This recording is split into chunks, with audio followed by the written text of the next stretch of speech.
നമ്മളെ സ്റ്റുഡൻസിന് വേണ്ടിയിട്ട് ഞാൻ ഗോൾഡിൻ്റെ ഒരു ട്രേഡ് സെറ്റപ്പ് ഷെയർ ചെയ്ത് കൊടുത്തിട്ടുണ്ടായിരുന്നു. നമ്മളെ ഡിസ്കോഡ് കമ്മ്യൂണിറ്റിയിലാണ് ഞാൻ ഈ ഒരു ട്രേഡ് സെറ്റപ്പ് ഷെയർ ചെയ്ത് കൊടുത്തിട്ടുള്ളത്. ഇതായിരുന്നു ഞാൻ ഷെയർ ചെയ്ത ഒരു ട്രേഡ് സെറ്റപ്പിൻ്റെ സ്ക്രീൻഷോട്ട് എന്ന് പറയുന്നത്.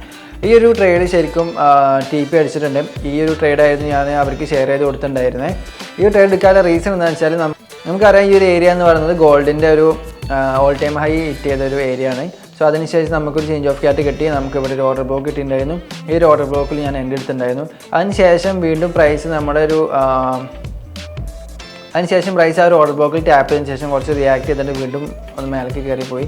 സോ അതിനുശേഷം നമുക്ക് വീണ്ടും ഒരു ചേഞ്ച് ഓഫ് ക്യാറ്റ് കിട്ടിയിട്ടുണ്ട്.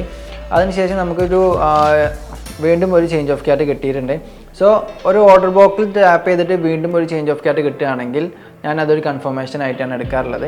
സോ ഇതൊരു കൺഫർമേഷൻ എൻട്രിയാണ്. ഞാൻ രണ്ടാമതായിട്ട് സ്റ്റുഡൻസിന് വേണ്ടി ഷെയർ ചെയ്ത് കൊടുത്തൊരു കൺഫർമേഷൻ എൻട്രിയാണ്. സോ ഇതായിരുന്നു ഒരു ഓർഡർ ബ്ലോക്ക് ഉണ്ടായിരുന്നു. നല്ല രീതിയിൽ ഇംബാലൻസും ഉണ്ട്. മാർക്കറ്റ് ആ ഒരു ഓർഡർ ബ്ലോക്കിൽ ടാപ്പ് ചെയ്തതിന് ശേഷം നിങ്ങൾക്ക് കണ്ടാലും അറിയാം മാർക്കറ്റിന് താഴേക്ക് പോകാൻ വേണ്ടിയിട്ടുള്ള ലിക്വിഡിറ്റി എല്ലാം മാർക്കറ്റിൽ ക്രിയേറ്റ് ചെയ്തതിന് ശേഷമാണ് ടാപ്പ് ചെയ്തിട്ടുള്ളത്. സോ അതൊരു വേറൊരു കൺഫർമേഷനും കൂടിയാണ്. നല്ലൊരു ഡബിൾ കൺഫർമേഷനും കൂടിയാണ്. ഇതുപോലെ ലിക്വിഡിറ്റി ഉണ്ടാകുന്നത്.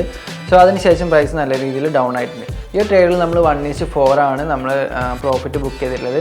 സോ ഒരുപാട് സ്റ്റുഡൻസും പ്രോഫിറ്റ് എടുത്തിട്ടുണ്ട്, ഞാനും പ്രോഫിറ്റ് എടുത്തിട്ടുണ്ട്. സോ ഇത്രയും കാര്യങ്ങളാണ് ഞാൻ ഈ ട്രേഡ് എടുക്കാൻ വേണ്ടി നോക്കിയത്.